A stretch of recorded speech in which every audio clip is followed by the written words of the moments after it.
Hello, everyone. My name is Tim Wald. I'm Assistant Superintendent for Finance and Operations here in the White Bear Lake Area Schools. Over the past few weeks, we've held 3 community meetings for people in the school district boundaries to learn more about the capital projects levy that will be on the ballot on the November 8th election. We recognize that you may not have been able to attend one of those meetings, and so this video provides the information shared at the meeting about the capital projects levy. So we'll go through it. First, a little bit about understanding Minnesota school finance. We'll call it School Finance 101. Minnesota has one of the most complex school funding systems of any state in the nation and can be difficult to fully understand. There are multiple funding sources, including state, federal, and local revenue, all of which are guided by state statute and are highly regulated. Most revenue categories are based on specified amounts per student, but not all. State revenue is the primary funding source and accounts for approximately 70% of districts' annual revenue. Federal revenue typically accounts for approximately 5% of districts' revenue, sometimes less, and is included in the areas of meals, special education, and title programming. And then finally, local revenue, which accounts for about 25% of districts' revenue and may be categorized in the areas of capital expenditures and facilities improvements, as well as general operating expenses. We're often asked, didn't we approve a levy not too long ago? And well, the answer is yes. There are 3 referenda that require voter approval. Let's look at those 3. The operating levy in White Bear Lake is in place from 2018 to 2027. The current operating levy provides funding at a level of $1,326 per student. These funds can be used for operational expenses across the district, and we rely on our operating levy to keep our class sizes low. The Building Our Future bond referendum was passed in 2019. Bond referendums are used for facility improvements. So we are using those funds for the improvement and renovation of all school district facilities, as well as the construction of a new elementary school and the unification of our split high school campus. Voters approved bonds totaling $326 million. And we've been working on those projects since the bond passed in 2019 and have made significant progress. And many of our schools, you can see that progress already.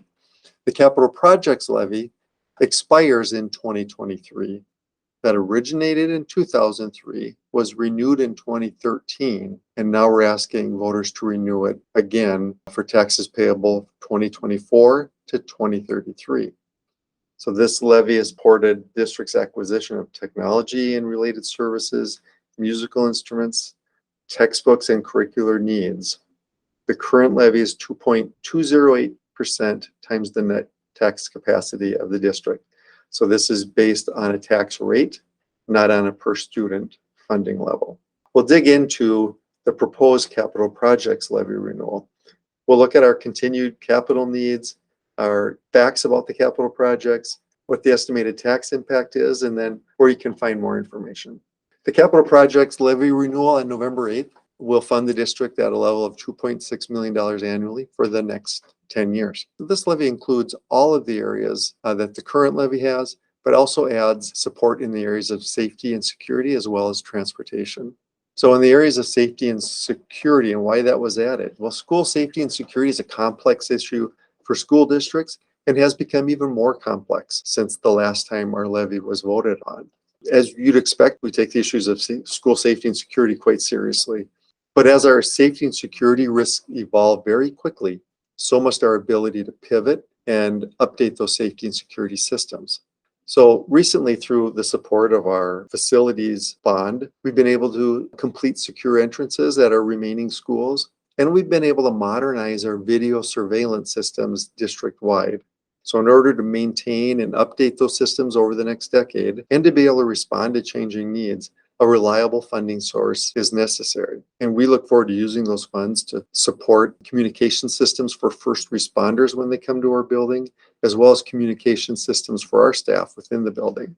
In the area of technology and related services, we're preparing our students for a complex, very technology-driven world, and it's essential that we provide our students the tools to be successful. So the capital project levy allows us to continue to invest in technology equipment, software for our students, and related services include the maintenance and equipment, as well as the technology staff to maintain all that equipment. Textbooks, curriculum materials, and equipment, as well as musical instruments. These are materials that support our teachers to deliver curriculum and for our students to access the curriculum in the most authentic ways possible. The capital projects is essential to provide textbooks, curriculum materials, and equipment, musical instruments according to our curriculum replacement cycle. So the White Bear Lake Area Schools have an outstanding career pathway programs as well, and those are in the areas of automotive, business, construction, engineering, and manufacturing, health and wellness, and IT. Equipping our students with industry-relevant equipment in those areas is a goal for the district. Transportation. The school district provides student transportation through a combination of district-owned and operated vehicles, as well as contracted services. The capital project levy will allow the district to purchase buses and vans to maintain its fleet for student transportation. In September, every address in the school district should have received the 10 facts every voter should know mailing. This provides essential information for voters to understand the capital projects levy. I'll walk through those. First, the capital project levy approved by voters in 2013 is expiring. In 2013, the capital projects levy included support for the acquisition of technology hardware, curriculum, asset and management software, large musical instruments, and textbooks and other materials. That levy is expiring, and without renewal, the district will lose $2.6 million in revenue annually. Second, a successful levy renewal will not increase current taxes. And in fact, the school board voted unanimously to ask voters to renew the expiring levy at the same tax rate as our existing levy. Three, several options were considered before deciding on the renewal request. After considering their options and weighing the importance of the levy to support learning and operations, as well as the impact of these uncertain economic times on community members, the school board approved the straight renewal of the current levy. Four, failure to renew the levy will result in a $2.6 million gap in revenue. And that is true. The gap would require planning or delay purchasing in the areas of safety and security, classroom technology and equipment, curriculum and instrument materials, including musical instruments, and then buses and vans to maintain our fleet for student transportation. Essentially, that would kick the investment down the road because all of these things will eventually need to be invested in if the levy is not renewed. Five, a successful levy will help meet ongoing increasing needs. The areas identified here are all critical areas to support and maintain in our school district. And again, without the capital projects levy, all of these areas would require even more investment by our community in the future. Six, we're not alone. That's true. All Minnesota school districts depend on local support to maintain quality educational programming for their students, programming needs that are not met by state or federal funding. We are not alone, and our dependence on local revenue is similar, in some cases lower than many metro school districts. Seven, the district has kept its promises. Since the last capital projects levy in 2013, the district followed through on its promises to the community. We have spent those funds in the areas that we said we would in technology, hardware, and support. We've continued to provide curriculum materials, and our band and orchestra programs continue to grow. Eight, White Bear continues to be a good steward of the community's investment. We continue year after year to be recognized by the two most important school and government finance organizations for excellence in reporting. In fact, we've been recognized now for 21 consecutive years. We recently polled community residents and we're pleased that the district's financial credibility with its residents is high. 89% of respondents believe the community receives good value from its investment. 80% of residents believe that we've spent past referendum revenue responsibly. And respondents rated the district's financial management well above the industry norm, putting us in the top quarter of suburban school districts. So the district has also taken advantage of favorable interest rates, saving taxpayers nearly $500,000 for the next 2 years in interest rates. 9, our students benefit directly from capital projects levy support. The district monitors and improves safety and security measures to keep our students and staff safe. And again, that is continually evolving. We learn more every year, and we're continuing to invest in safety and security across the district. Access to effective technology is key. In that same survey I referenced earlier, 89% of district respondents rated the importance of technology to student learning as very important or absolutely essential. Updated equipment and curriculum are vital to all of our academic subjects, including the 7 career pathway areas offered by the district. And then our music and fine arts programs continue to receive top ratings, and our students receive state and national recognition.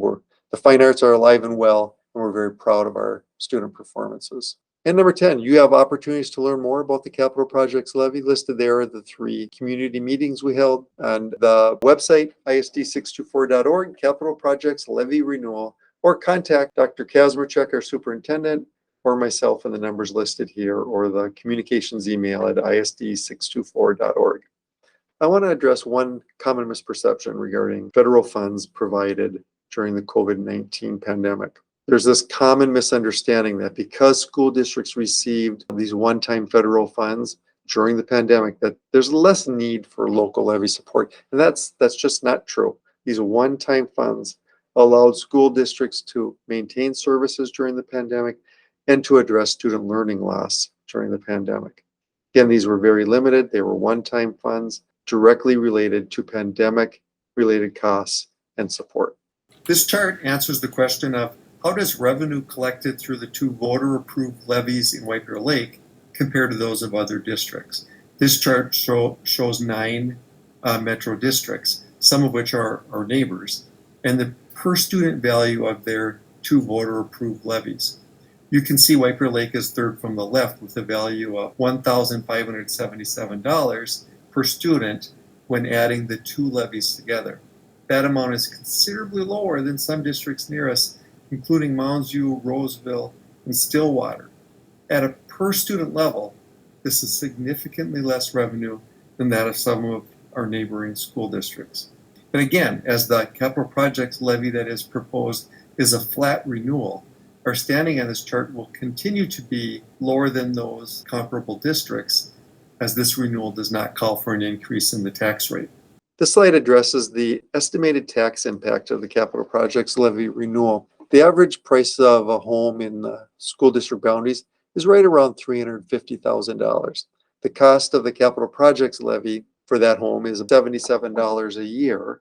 And you can see that the cost for that $350,000 home will not change with the capital projects levy renewal. So it is a flat renewal, and the cost does not change. Complete information can be found on the district website. If you go to isd624.org and go to About and select Capital Projects Levy Renewal, it'll bring you to a page with all the information. Or you can just scroll down to the page, and along the right-hand side in the middle here with the circle, you'll find a link to the Capital Projects Levy Renewal. And then there are several other ways to get there as well. So please look for more information on the district website. And here's what that page looks like, full of information, isd624.org, Capital Projects Levy Renewal. Capital Projects Levy Renewal will be on the ballots on November 8th. Early voting has already begun, and we encourage all district residents to vote. Thank you, and as always, we encourage anyone to reach out to us if you have additional questions.